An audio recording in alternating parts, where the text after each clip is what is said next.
Hello, good morning बच्चों। अपन physics का वापस से रिवीजन स्टार्ट करेंगे फर्स्ट चैप्टर से। आपकी कोरोना की वजह से क्लासें बंद हो गई है, तो आपको घर पे बैठना नहीं है बिल्कुल भी। आपको अपनी पढ़ाई को कंटिन्यू रखना है। जैसे जितने भी चैप्टर अपन ने किए हैं फिजिक्स के अंदर, उन सभी का आप रिवीजन स्टार्ट कर दीजिए फर्स्ट चैप्टर से। जो मैथ वाले बच्चे हैं उनके पास HC वर्मा बुक है, और जो आपके बायोलॉजी वाले बच्चे हैं उनके पास USS है।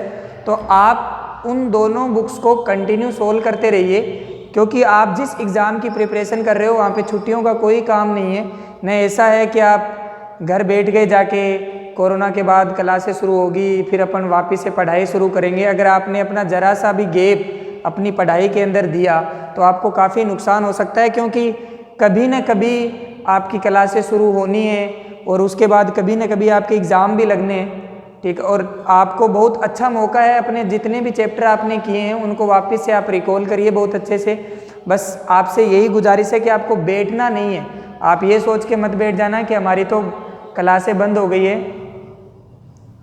तो अपन अब क्लासें जैसे ही स्टार्ट होगी वैसे ही अपनी पढ़ाई को कंटिन्यू करेंगे। ये बिल्कुल नहीं है, क्योंकि आपको मैं बहुत बार कहता हूँ कि ये एक घोड़ों की दौड़ है, और अगर इसमें आपको जीतना है तो आपको कंटिन्यू मेहनत करनी पड़ेगी।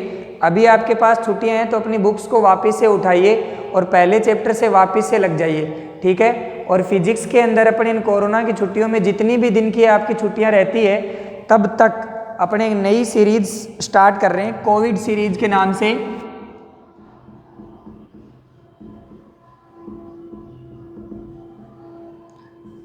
कोविड सीरीज आपकी फिजिक्स के अंदर स्टार्ट होएगी। उसके अंदर आपको हर चैप्टर के चैप्टर फर्स्ट वेक्टर से लेके और जो आपका थर्मोडायनेमिक्स लास्ट चैप्टर जो चल रहा था आपका, ठीक है, थर्मोडायनेमिक्स लास्ट चैप्टर में जब जो अपन पढ़ रहे थे उन सभी के एक अलग से आप कॉपी बनाओगे और इन सभी के 100 क्वेश्चन आप करोगे डेली, ठीक है। जैसे 30 तारीख तक आपकी छुट्टियां रहती है तो 30 तारीख तक आपके पास टोटल कुल मिला के 15 दिन है, और 15 दिन के अंदर आपके पास 15 ही चैप्टर है। जैसे ही आप अपना स्कूल ज्वाइन करोगे सबसे पहले आते ही आपकी ये सीरीज के क्वेश्चन चेक होंगे।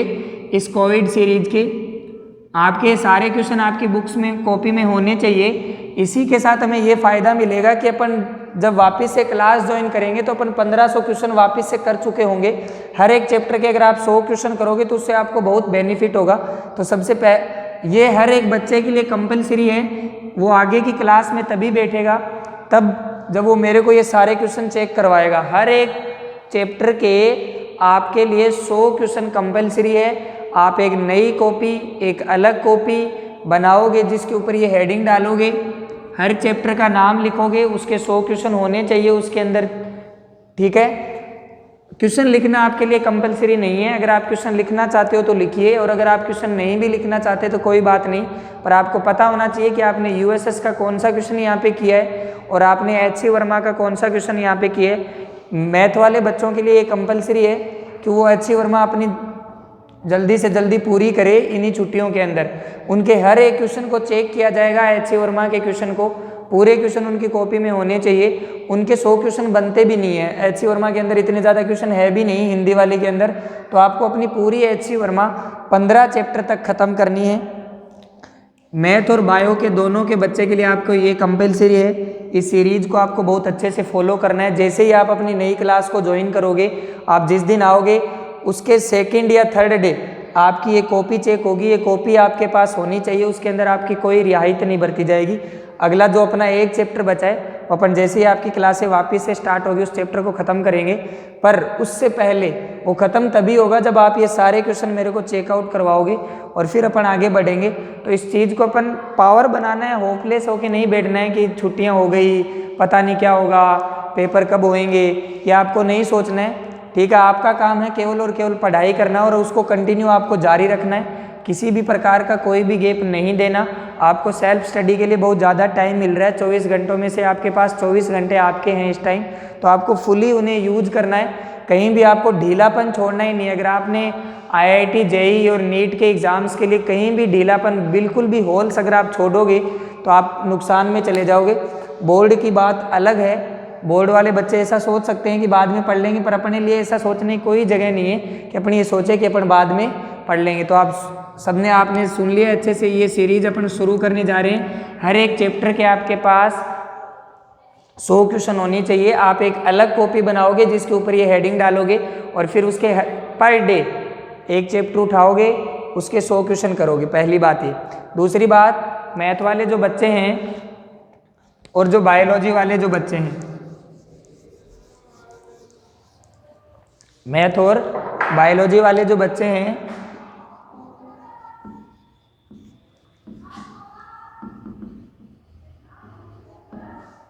मैथ और बायोलॉजी, इसमें अपन क्या करेंगे, आप पर डे जो भी बुक सोल्व कर रहे हो उसमें अगर आपको कोई भी डाउट आता है तो आप जिस व्हाट्सएप ग्रुप में ऐड हो वहाँ पे अपने प्रॉब्लम्स लिख के भेज सकते हो कि पहला, दूसरा, तीसरा, चौथा और पांचवा इन क्वेश्चनों में मेरे को डाउट है, तो वो आप करवा दीजिए। ऐसे ही जो बायोलॉजी वाले बच्चे हैं वो भी अपनी उसी व्हाट्सएप ग्रुप के ऊपर अपनी प्रॉब्लम्स को शेयर कर सकते हैं कि मुझे ये दिक्कत है, ठीक है, मुझे ये डिस्कस करना है। तो आप वो इन्फॉर्मेशन शेयर कर देना, मेरे को जैसे ही पता चलेगा मैं आपकी प्रॉब्लम नेक्स्ट डे आपकी डिस्कस कर लूँगा। इसी प्रकार अपन सारे चैप्टरों को रिकॉल करवाएंगे पर डे। आपको क्या करना है, आपको यही करना है, आप अपनी जिस बुक को पढ़ रहे हैं, बायोलॉजी वाले बच्चे यूएसएस सोल्व करेंगे और मैथ वाले बच्चे एचसी वर्मा सोल्व करेंगे और प्लस यूएसएस भी सोल्व कर लेंगे। टोटल मिला के इनके 100 क्वेश्चन हो जाएंगे। इनमें अगर आपको किसी भी प्रकार की कोई भी दिक्कत आती है इनको सोल्व करते समय, तो आप अपना सबसे पहले चैप्टर फर्स्ट, ठीक है, कौन सी बुक आप सोल्व कर रहे हो, एचसी वर्मा नाम लिख के और फिर उसके नीचे प्रॉब्लम्स लिख देंगे कि पहला, दूसरा, तीसरा, चौथा और पांचवा। इसी प्रकार जो बायोलॉजी वाले बच्चे हैं, बायोलॉजी वालों बच्चों के पास तो बुक ही एक है यूएसएस, तो आप भी यही लिखोगे चैप्टर फर्स्ट और ये वाली प्रॉब्लम, ठीक है। तो ये आपको आज से शुरू करना है। आज अपन पहला चैप्टर शुरू करने जा रहे हैं, जो पहला चैप्टर आपका होता है वेक्टर, ठीक है। आपको समझ आ गया होगा बहुत अच्छे से। आपको इन सारे टॉपिक्स के ऊपर काम करना है, ठीक है, और अपनी इस छुट्टियों का फुली यूटिलाइज करना है। किसी भी प्रकार की कोई भी अपनी स्टडी के अंदर लापरवाही नहीं बरतनी है। अगर आप इस टाइम का ढंग से यूज कर जाओगे तो बहुत आगे निकल जाओगे, और अगर ढंग से यूज नहीं कर पा रहे हैं तो अपन लैग करना शुरू कर देंगे, और एक से एग्ज़ाम में लैग की कोई भी जगह नहीं है। अपन शुरू करते हैं वेक्टर। वेक्टर को अपन ने बहुत अच्छे से पढ़ा है, ठीक है। हमारे पास 3 प्रकार की राशियां होती है। एक अपन पढ़ते हैं सदिश राशियां, एक होती है हमारे पास अदिश राशियां, और एक होती है हमारे पास परदिश राशियां, ठीक है। वेक्टर में अपन इन 3 राशियों के बारे में पढ़ते हैं, सदिश, अदिश और परदिश। तो वेक्टर को नॉर्मली कौन रिप्रेजेंट करती है, सदिश राशियां। वेक्टर को कौन रिप्रेजेंट करती है, सदिश। तो सदिश के बारे में अपन नॉलेज लेंगे सबसे पहले कि सदिश होता क्या है। सदिश को जो रिप्रेजेंट करने का जो तरीका है उसे हम एरो के साइन से रिप्रेजेंट करते हैं, एरो के साइन से रिप्रेजेंट करते हैं। ये वाला जो पार्ट होता है एरो का, ये वाला जो पार्ट होता है इसको बोलते हैं हेड, इसको क्या बोलते हैं, हेड। और जो ये वाला जो पार्ट होता है एरो का उसको अपन बोलते हैं टेल। क्या बोलते हैं, टेल। किसी भी सदिश को रिप्रेजेंट करने का जो तरीका होता है उसे एरो के साइन से रिप्रेजेंट करते हैं। जो आगे वाला जो भाग होता है उसको प्रदर्शित करते हैं अपन हेड से, और जो पीछे वाला जो भाग होता है उसे प्रदर्शित करते हैं अपन टेल से। और जो इस तीर की जो लंबाई होती है, इस तीर की जो आपके पास लंबाई आती है, वो तीर की लंबाई प्रदर्शित करती है सदिश के परिमाण को, सदिश के परिमाण को। तीर की जो लंबाई होती है वो निरूपित करती है सदिश के परिमाण को, ठीक है। तो सदिश को निरूपित अपन एरो के साइन से करते हैं। आगे का जो भाग होता है उसको अपन प्रदर्शित करेंगे हेड से, पीछे का जो भाग है उसे अपन प्रदर्शित करेंगे टेल से, और जो तीर की लंबाई है वो प्रदर्शित करती है सदिश के परिमाण को। किसको प्रदर्शित करती है, सदिश के परिमाण को। अब जैसे अपन कार्टेशियन प्लेन के अंदर पढ़ते हैं एक्स वाई और जेड, एक्स वाई और जेड, जैसे आपने पढ़ा है 10th क्लास में, इस एक्सेस को अपन बोलते हैं एक्स, इस एक्सेस को अपन बोलते हैं वाई और इस एक्सेस को अपन बोलते हैं जेड। कोई प्रॉब्लम यहाँ तक? इसमें ऐसा कुछ नहीं है कि ये फिक्स है, अपन अपने हिसाब से लिख सकते हैं, बस ये स्टैंडर्ड मानक तरीका है जिसके हिसाब से अपन प्रदर्शित करते जाते हैं। इसी में ही एक्स वाली डायरेक्शन में जो एक्स होता है उसी डायरेक्शन में अपन लेते हैं आई केप। क्या लेते हैं? आई केप। वाई वाले डायरेक्शन में अपन लेते हैं जे केप और जेड वाले डायरेक्शन में अपन लेते हैं के केप। अब जो ये वाला पोर्शन है ये एक्स और वाई से मिलकर बना है, इसलिए इस तल को बोलते हैं एक्स वाई तल। क्या बोलेंगे? एक्स वाई तल। ये वाला जो भाग है वो हमारा कौन सा भाग है? वाई जेड तल। कौन सा है? Y Z. किससे मिलकर बना है? वाई और जेड से। और तीसरा जो एक्स और ये किससे मिलकर बना है? जेड से, तो इसको बोलेंगे अपन एक्स जेड तल। क्या बोलेंगे? एक्स जेड तल। हमारे पास 3 तल है, एक्स वाई, वाई जेड और एक्स जेड। इसको अपन और क्या बोल सकते हैं अगर अपन बोलना चाहें? ठीक है, तो ये कौन सा है आपका? इसमें आई है, जे है, ठीक है, इसमें क्या है? जे है, के है, और इसमें क्या है? आई है और के है। ठीक है, अब ध्यान से देखना, x को अपन किससे प्रदर्शित करें? i से, y को अपन j से, z को अपन प्रदर्शित कर दिए k से। अब देखो आप, ये हमारे वाला हो गया, क्या है? x हो गया हमारा, ये हमारा क्या हो गया? y हो गया, और जो रिमेनिंग जो पार्ट बचा वो क्या हो गया? z। तो आप ध्यान से देखना, ये वाला जो एंगल है ये कितना डिग्री है? 90 डिग्री। इसी प्रकार से ये वाला एंगल है वो भी कितना डिग्री है? 90 डिग्री। इसी प्रकार ये वाला एंगल भी कितना डिग्री है? 90 डिग्री। तो अपन बोल सकते हैं कि angle between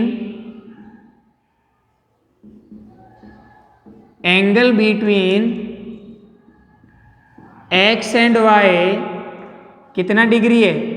theta equal to 90 degree. इसको θ1 बोल देते हैं। ठीक है, अगर अपन बात करेंगे angle between y and z, θ2 equals to भी कितना डिग्री आ गया? 90 डिग्री। और तीसरा हमारा कौन सा बच गया? Angle between X Z plane बच गया, एक्स एंड जेड। ठीक है, तो angle between X and Z भी कितना है? θ3 इक्वल्स टू आपके पास 90 डिग्री। कितनी डिग्री है? 90 डिग्री। ठीक है, तो x और y के बीच में आपका एंगल कितना है? 90 डिग्री। अगर x और y के बीच का एंगल आपके पास 90 डिग्री है तो क्या अपन कह सकते हैं कि i केप और j केप के बीच का एंगल भी 90 डिग्री हो जाएगा? ठीक है, जैसे y और z के बीच में जो आपका एंगल है वो कितना डिग्री है? 90 डिग्री। तो अपन कह सकते हैं कि j केप और k केप के बीच का एंगल भी आपका कितना डिग्री हो जाएगा? 90 डिग्री। और तीसरा जो केस बच गया आपका एक्स जेड तल, तो अपन क्या बोल सकते हैं? आई केप और के केप के बीच का जो एंगल है वो भी क्या हो जाएगा? 90 डिग्री। ठीक है, तो ये थोड़ी सी आपके पास जनरल इंफॉर्मेशन है जो आपको पता होनी चाहिए कि एक्स वाई तक के बीच में एंगल कितना होता है? 90 डिग्री। तो θ1 इक्वल टू 90। एक्स को कौन रिप्रेजेंट कर रहा है? I cap. वाई के अलोंग क्या है? J cap. तो आई केप और जे केप के बीच का जो एंगल है वो भी कितना डिग्री हो जाएगा बेटा? 90 डिग्री। ठीक है, अगर अपन बात करें angle between Y and Z, Y के अलोंग क्या है? जे केप, और जेड के अलोंग क्या है? के केप। तो वाई और जेड के बीच में अगर एंगल 90 डिग्री है तो जे केप और के केप के बीच में एंगल भी कितना डिग्री हो जाएगा? 90 डिग्री। ठीक है, और अपन बात करें कि angle between X and Z, ठीक है, एक्स के अलोंग क्या है? आई केप, और जेड के अलोंग क्या है? के केप। तो आई केप और के केप के बीच का एंगल भी आपका कितना डिग्री हो जाएगा? 90 डिग्री।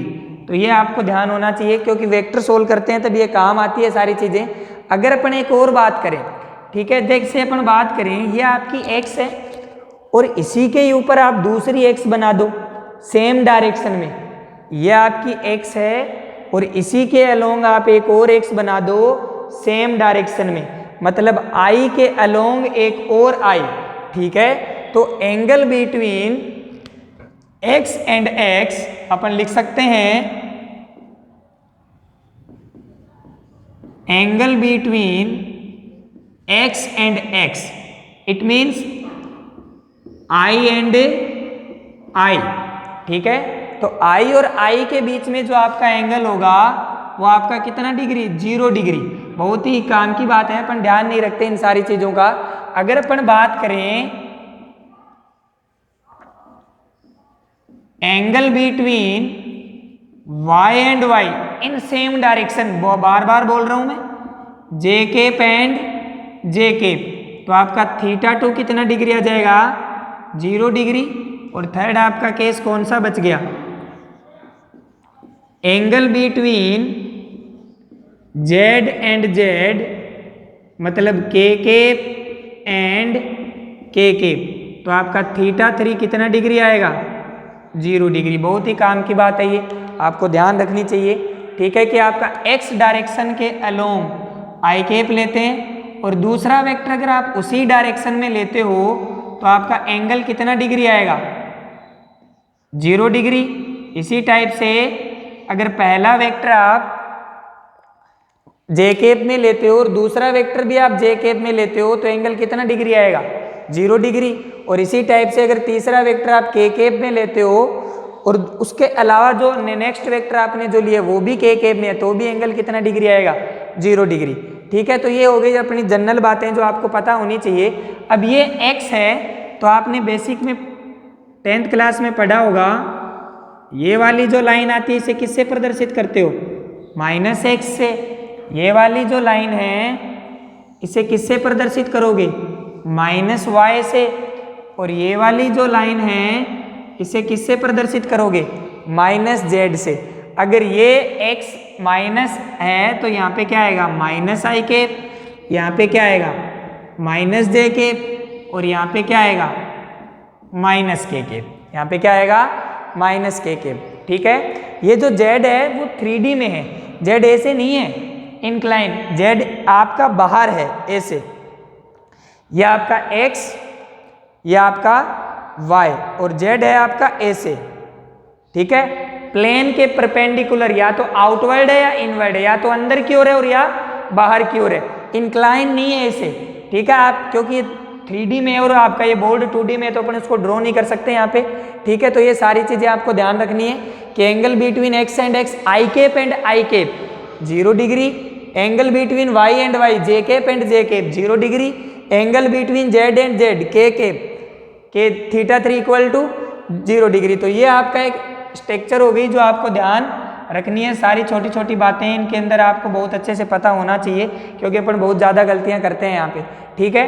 किसी भी बच्चे के कोई डाउट है तो देख लो,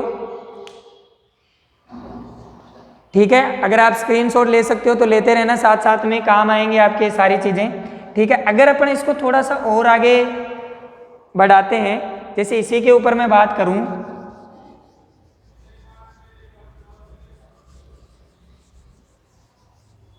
इसी के ऊपर अगर अपन और बात करते हैं तो अपन क्या लिखेंगे कि जो आपका एंगल है, angle between x and -x, it means I and -i। Are you getting my point, ठीक है। आपको x एंड -x का मतलब I एंड -i, ठीक है।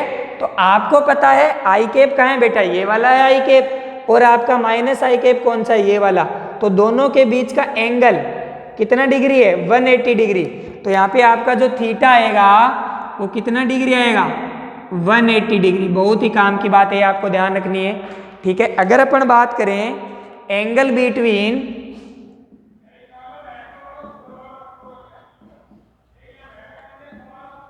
y एंड -y, j या -j, ठीक है। तो आपका जो एंगल है वो कितना डिग्री है, 180 डिग्री तो होगा। जे कहाँ था, ऊपर है आप देख रहे हो, और माइनस जे कहाँ है, नीचे। तो एक स्ट्रेट लाइन बन रही है, और स्ट्रेट लाइन अगर बन रही है तो ये वाला एंगल कितना डिग्री आ रहा है, 180 डिग्री आ रहा है। और तीसरा जो आपके पास जो पार्ट है वो कौन सा बच गया, angle between Z and minus Z, क्या लिख देंगे अपन, के केप एंड माइनस के केप, जस्ट अपोजिट डायरेक्शन में होते हैं, ठीक है। तो अपन क्या लिख देंगे, थीटा 3 इक्वल्स टू 180 डिग्री, कितना डिग्री, 180 डिग्री। तो ये भी आपको ध्यान रखना है, angle between x and minus x, या i और माइनस i के बीच में जो आपका एंगल है वो कितना डिग्री हो गया, 180 डिग्री। j और माइनस j के बीच में जो आपका एंगल है वो कितना डिग्री हो गया, 180 डिग्री। k और माइनस k के बीच में जो आपका एंगल है वो कितना डिग्री हो गया, 180 डिग्री, ठीक है। तो ये अपन जितने भी अपन डिस्कशन कर सकते थे ये सारा डिस्कस अपन ने कर लिया, ठीक है। आपको कहीं भी कोई दिक्कत है तो देख लो। वो एंगल बिटवीन x ये रहा, माइनस एक्स ये रहा, आई केप एक्स के लॉन्ग है, माइनस आई केप माइनस एक्स के लॉन्ग है, ठीक है। तो ये एंगल बीच में कितना बन रहा है, 180 डिग्री। ऐसे ही आप देखिए कि angle between y and y, ठीक है, y का है ऊपर, माइनस y का है नीचे, y के लॉन्ग क्या है, j के, माइनस y के लॉन्ग क्या है, माइनस j के। तो दोनों के बीच का एंगल कितना हो गया, 180 डिग्री। और सेम थर्ड केस में angle between z and minus z, k cap and minus k cap, theta 3 equals to 180 degree, ठीक है। तो आप सारे पॉइंट समझ पा रहे होंगे। इसमें आपके कोई भी डाउट है तो देख लेना। मैंने आपको कह दिया जो भी क्वेश्चन आप सोल्व करो, अगर आपको कोई भी डाउट आता है तो आप अपनी इन्फॉर्मेशन या अपना मैसेज व्हाट्सएप पे छोड़ सकते हो।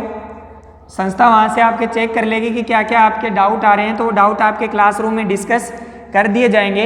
न्यूमेरिकल करने का सबसे बेस्ट टाइम आपको दिया है, तो आप उसका फुल यूटिलाइज करिए, मैक्सिमम न्यूमेरिकल करिए। कम से कम आपके 15 दिन अगर आपको मिले हैं तो कम से कम आप 1500 न्यूमेरिकल तो सोल्व करनी चाहिए आपको, ठीक है। मिनिमम आपके लिए 1500 न्यूमेरिकल होने चाहिए आपकी कॉपी में। जिस दिन आप फिजिक्स के क्लास में आओगे आपकी कॉपी के अंदर 1500 न्यूमेरिकल होने ही चाहिए, ये कंपलसरी है आपके लिए। अब अगर अपन बात करें, वेक्टर की बात कर ली अपन ने, जैसे अगर कोई बोले कि ये और ये इन दोनों में क्या है, तो ये कौन सी है, इसके ऊपर आपका वेक्टर नहीं लगा, तो ये कौन सी राशि है, अदिश राशि। कौन सी है, अदिश, स्केलर क्वांटिटी। और ये आपकी कौन सी है, सदिश। ये आपकी कौन सी है, सदिश या वेक्टर क्वांटिटी। कौन सी है, वेक्टर। तो अपन जानते हैं कि सदिश क्या होता है, अदिश क्या होता है, इनके बारे में अपन बात करते हैं। तो सबसे पहले अपन बात करते हैं अदिश के बारे में। किसके बारे में बात करेंगे, अदिश के बारे में। तो देख, सबसे पहले अपन लिखते हैं अदिश।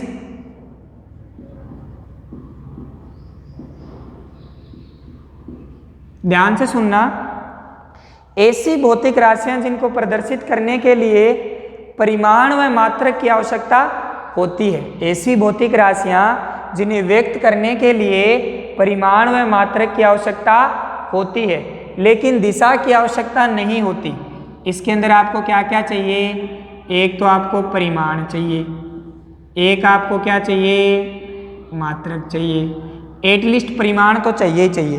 तो ऐसी भौतिक राशियां जिन्हें व्यक्त करने के लिए परिमाण और मात्रक की आवश्यकता होती है, क्या कहलाती है, अदिश राशियां। परिमाण तो कंपलसरी है, परिमाण तो होना ही होना चाहिए, मात्रक फिर भी देख लेंगे, ठीक है, पर परिमाण तो आपके पास क्या है, कंपलसरी है। तो ऐसी भौतिक राशियां जिनको व्यक्त करने के लिए परिमाण और मात्रक की आवश्यकता होती है, क्या कहलाती है, अदिश राशियां, ठीक है। फॉर एग्जाम्पल, जैसे आपसे आपका वेट पूछा जाए, आप क्या बोलते हो, 10 किलोग्राम, ठीक है।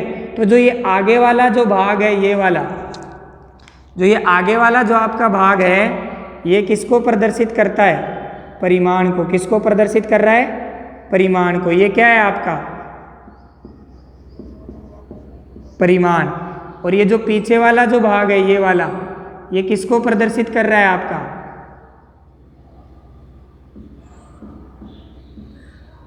मात्रक। आगे वाला भाग किसको प्रदर्शित करता है? परिमाण को। नेक्स्ट वाला भाग किसको प्रदर्शित करता है?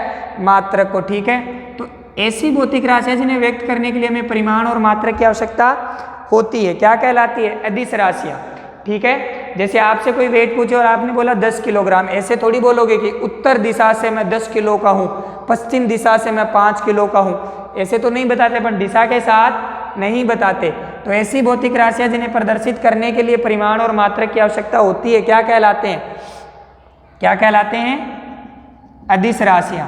ठीक है, अगर अपन बात करें अदिश राशि का सबसे अच्छा एग्जाम्पल आपका भार हो गया, वजन हो गया। ठीक है, और अगर अपन बात करते हैं इसके बारे में, तो इसको प्रदर्शित कैसे करेंगे? जैसे कोई भी अदिश राशि है तो डायरेक्ट ऐसे प्रदर्शित कर देंगे, क्योंकि इसको किसी भी प्रकार की दिशा की आवश्यकता नहीं है।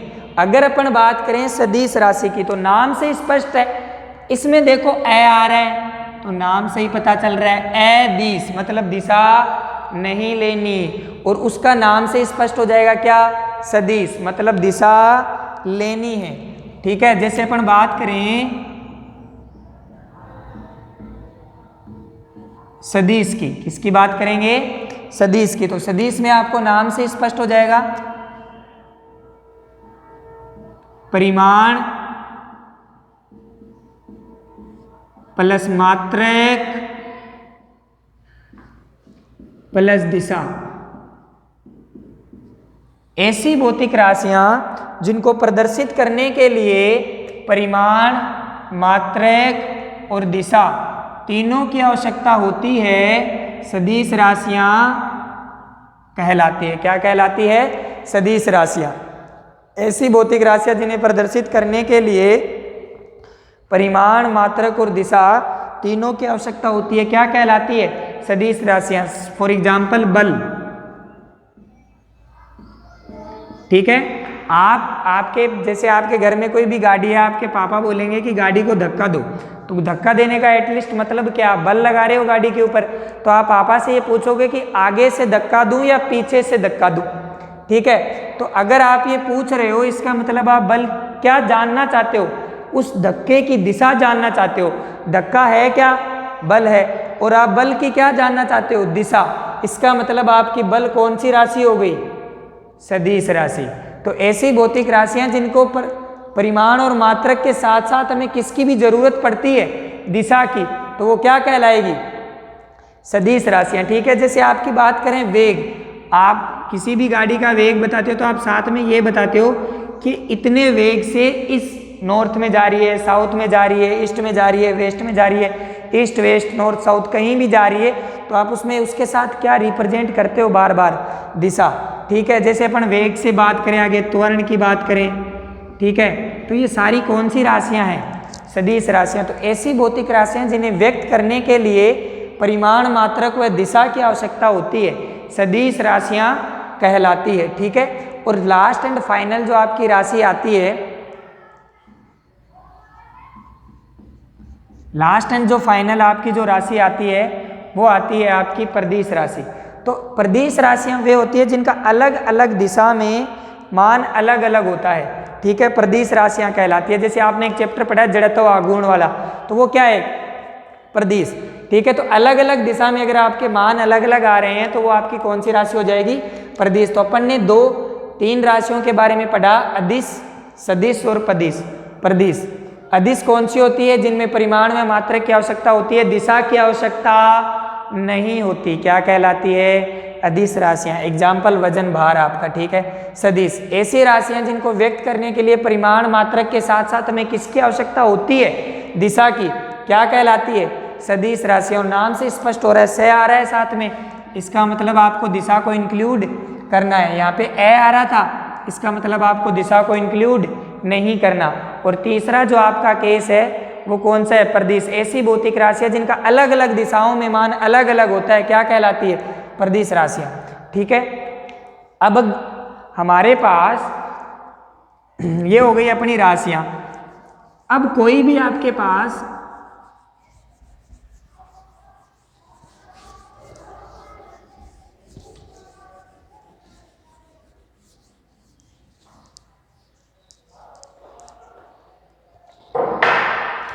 अगर अपन बात करेंगे किसी भी वेक्टर की, तो सदिश को प्रदर्शित कर, ये तो क्या है अदिश, इसको बनाना है सदिश, तो इसको क्या लगा देंगे, इसके ऊपर एरो का निशान लगा देंगे। एरो का निशान लगाते ये क्या बन गया सदिश।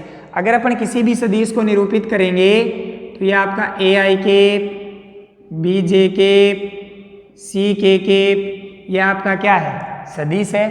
ठीक है, और क्या सदिश हो सकते हैं, ये भी हो सकता है ए आई के, बी जे के, और क्या हो सकते हैं सर, बी जे के, सी के, और क्या हो सकते हैं सर, ए आई के या बी जे के या सी के। इसके कैसे भी लिख सकते हैं, अपनी इच्छा है अपनी, ए इक्वल्स टू बी जे के, सी आई के, ए के, तो आई के जे आगे पीछे हो सकता है, इनका क्रम कोई भी दिक्कत नहीं है। ए बी सी किसी के साथ भी आ सकते हैं, पर जिनके ऊपर ये एरो का साइन लग जाता है वो कौन सी राशियां हो जाती है, सदिश राशियां। ठीक है, जैसे आपके पास एक्स वाई और जेड होते हैं उसी प्रकार हमारे पास आई केप, जे केप और के केप होते हैं। ठीक है, अब आगे बढ़ते हैं। अब हमारे पास दो प्रकार के गुणनफल होते हैं, एक होता है अदिश गुणनफल, एक होता है सदिश गुणनफल। एक हमारे पास कौन सा गुणनफल होता है, अदिश गुणनफल, और एक होता है सदिश गुणनफल।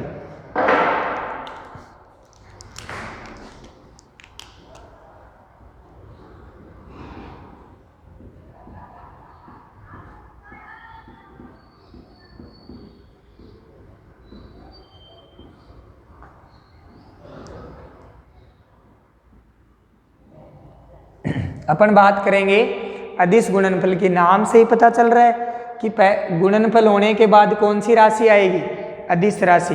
अदिश राशि का कैसे पता चलेगा सर, क्योंकि उसके साथ आई केप, जे केप, के केप नहीं आएगा। ठीक है, अदिश गुणनफल में नाम से ही पता चल रहा है कि जैसे ही अपन गुणा करेंगे, गुणनफल होने के बाद जो आपकी राशि आएगी उस राशि के अंदर आई केप, जे केप, के केप नहीं होगा, ओनली एंड ओनली उसका परिमाण होगा, ओनली एंड ओनली उसका मैग्नीट्यूड होगा। उसके साथ किसी भी प्रकार का कोई भी सदिश वाला चिन्ह नहीं आएगा।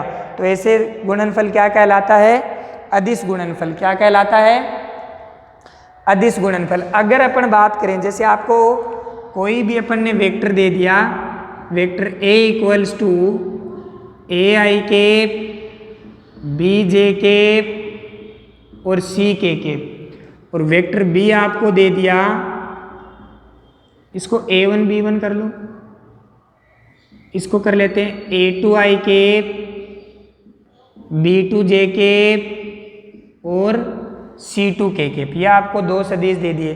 तो अदिश गुणनफल का जो अपने पास बेसिक जो फॉर्मूला होता है, vector A dot vector B equals to magnitude of A, magnitude of B और cos theta. Magnitude of A, magnitude of B into में कोस थीटा। यह आपका अदिश गुणनफल का बेसिक फॉर्मूला है।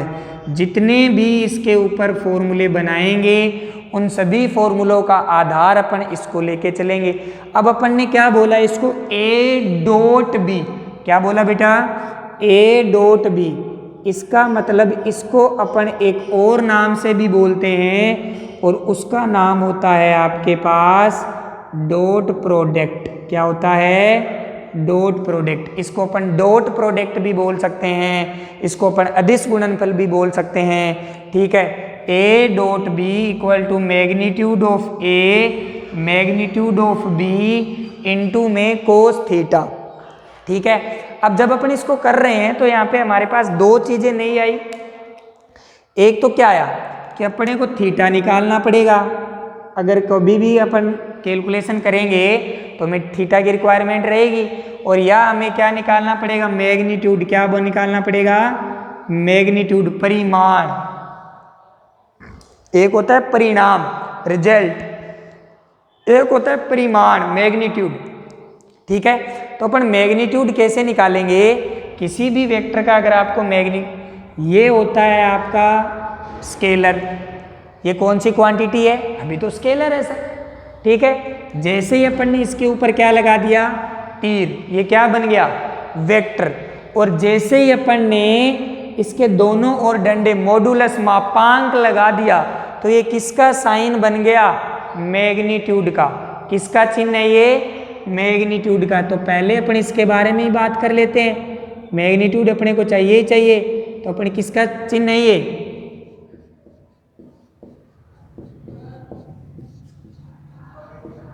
परिमाण का चिन्ह है ये। सबसे पहली बात यही समझ में आ गई। अब इसका फॉर्मूले की बात करते हैं। तो अगर अपन इसका फॉर्मूला लिखेंगे तो ध्यान से देखना आप, परिमाण का चिन्ह है। अब अपन लिखेंगे यहाँ पे आई कैप का गुणांक का स्क्वायर। यहाँ पे क्या लिखेंगे? जे कैप का गुणांक का स्क्वायर। और यहाँ पे अपन ने क्या लिख देंगे?